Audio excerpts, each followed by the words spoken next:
back with a Fox News alert. The United Nations Security Council could vote as soon as today to accept a Palestinian request for full UN membership. Now, Lucas Tomlinson is live in Washington with more. Hi, Lucas. Hi, good morning, Carly. If anyone was unsure about Israel's next move, the ambassador to the U.S. left little doubt last night on Special Report. This cannot just pass. It cannot go unanswered, because if you don't answer, the Iranians will feel impunity, and they will feel that they can strike anywhere in the Middle East or elsewhere without any consequences. So we have to respond, and we will respond. How exactly we do it remains to be seen. Despite successfully repelling Iran's massive drone and missile barrage over the weekend, Ambassador Herzog says in his part of the world, defense is not enough to deter Iran, and warned if Israel doesn't, Iran could have nukes on those ballistic missiles in a few years. Israeli Prime Minister Benjamin Netanyahu said, quote, "I want to be clear. We will make our decisions ourselves. The state of Israel will do whatever is necessary to defend itself." As you mentioned off the top, Carly, at the UN, President Biden's ambassador says a two-state solution is the goal for the future, but that does not mean the Palestinian Authority should have a seat at the United Nations right now. President Biden has said categorically that we support a two-state solution for addressing the situation in the Middle East. We do not see that doing a resolution in the Security Council will necessarily get us to a place where we can find a solution, a two-state solution moving forward. The U.S. Navy Secretary told Congress he needs more than $1 billion to buy more missile interceptors after shooting down that massive barrage over the weekend, as well as over the past 6 months against Iran's proxy forces in Yemen. House Speaker Mike Johnson has introduced the text of those proposed bills to send more weapons to Israel, Ukraine, and Taiwan. It would also restock those warships at sea. Carly? All right, Lucas Tomlinson live for us in Washington. Lucas, thank you. Let's bring in Derrick Anderson, who served 6 tours with the Army throughout the Middle East and is now running for Congress in Virginia. Derrick, good morning to you. What do you think about this Israeli counterstrike, the timing and scale of it? Yeah, Carly, thank you again for having me. Look, if we look at some of the statements that Prime Minister Netanyahu has stated recently, they're strong. He's come out strong in his defense of what Iran has done over the last weekend. And he is the leader of Israel and needs to show strength to the world right now. Look, I was a Green Beret. I trained with the IDF in Israel. I was shown the outskirts of Gaza and the tunnel systems, and I've witnessed what struggles Israel and the IDF are having to go through right now. And so I've also fought in Iraq and Afghanistan, understand the region, and let's be clear, nobody wants war right now, but Hamas started this and is still a threat and has over 100 hostages still in captivity. All the meanwhile, we see Israel has a threat to the north by way of Hezbollah. And we just saw the attacks that Iran had just this past weekend from their homeland for the first time. And let's be clear, this is not the first time Iran has fired against Israel. They've been doing it for decades just by way of proxies, terrorist proxy organizations. So we've seen how the Iranian proxies have fired over on our service members overseas. Even in Iraq, when I was there, we had Iranian proxies there using explosively formed penetrators, killing and injuring thousands of United States service members. So at bottom, Prime Minister Netanyahu cannot show weakness right now, especially after this past weekend's attacks.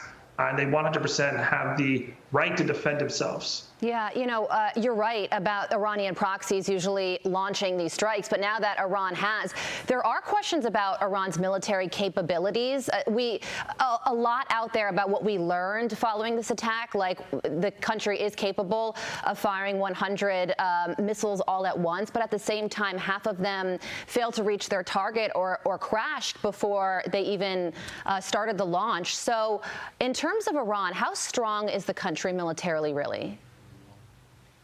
Yeah, I think you're right, Carly. This attack showed that Iran likes to try to bolster their chest with some puffery, sending hundreds of rockets over. But one, we saw that their capabilities of those rockets, even though they can potentially carry nukes in the future, they kind of were lackluster. More importantly, I think what was interesting about that was the overwhelming support that we saw from some of these Middle Eastern countries. It looks as if they don't want war either. So we did see some counterattacks and the missiles being taken out, not only by the United States and our forces overseas, but also Jordan and some of these other countries. So At the end of the day, I think it was it started off as you watched the rockets coming through the air. We saw some of the videos from Iraq of some of the people there, chanting Allah Akbar as the rockets were going across the sky. But at the same time, a lot of those rockets didn't make it. But I think Israel's Iron Dome and some of the other things that they have to prevent those rockets from hitting were effective. So it showed that Israel has the effective resources to be able to stop these rockets from coming in. But at the same time, Iran was not necessarily as successful in what they thought. No, they certainly weren't. So one of the other big stories of the day, Derrick, are these pro-Palestinian protests that are popping up across the country.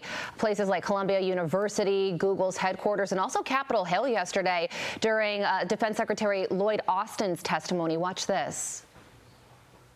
We've again seen the exceptional skill and professionalism of our forces after Iran's unprecedented and reckless assault on Israel. We will continue to stand ready to protect our troops in the region and to support the defense of Israel. And our commitment to Israel's security is ironclad.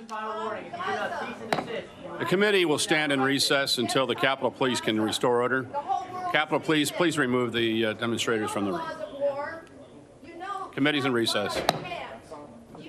Please remove. We have blood on our hands. Please remove all protesters from the room. What do you think about this? Well, it's It could terrible. cost them the speakership. The vote is expected. Sorry, go ahead, Derrick. I think we had a little audio issue there, but go ahead. No worries, Carly. We see how this is happening right now. This is a direct result of Biden's weak leadership in response to Iranian-backed attacks by Hamas. Whether it be the initial attacks by Hamas on October 7th or the hundreds of attacks by these Iranian-backed proxy terrorist groups, including on our service members in the Middle East. The Biden administration, the Secretary of Defense, Lloyd Austin, have been a day late, a dollar short on every response.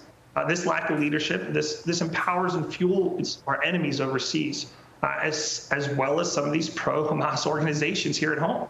And these pro-Hamas protesters are supporting a terrorist regime that murder people, they kidnap them, they drag their bodies through the streets in celebrations, they suppress women's rights, and absolutely hate America. So for those folks that continue to praise Hamas, and subsequently Iran for that matter, I charge them.